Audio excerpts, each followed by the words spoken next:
The National Weather Service in Raleigh has issued a flash flood warning for central Wake County until 9:30 p.m.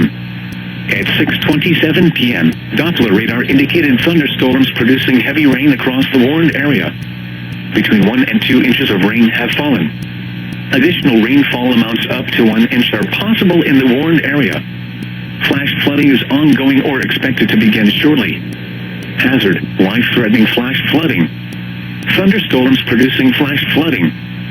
Source: radar. Impact: life-threatening flash flooding of creeks and streams, urban areas, highways, streets, and underpasses. Some locations that will experience flash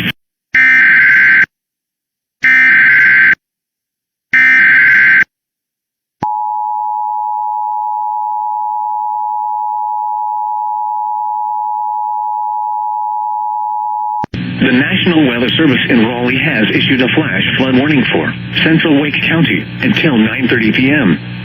At 6:27 p.m., Doppler radar indicated thunderstorms producing heavy rain across the warned area. Between 1 and 2 inches of rain have fallen. Additional rainfall amounts up to 1 inch are possible in the warned area. Flash flooding is ongoing or expected to begin shortly. Hazard: life-threatening flash flooding. Thunderstorms producing flash flooding. Source: radar. Impact: life-threatening flash flooding of creeks and streams, urban areas, highways, streets, and underpasses. Some locations that will experience flash flooding include Raleigh. Turn around. Don't drown when encountering flooded roads. Most flood deaths occur in vehicles. Be aware of your surroundings and do not drive on flooded roads. Repeating, a flash flood warning has been issued until 9:30 p.m. for the following county: Wake, North Carolina;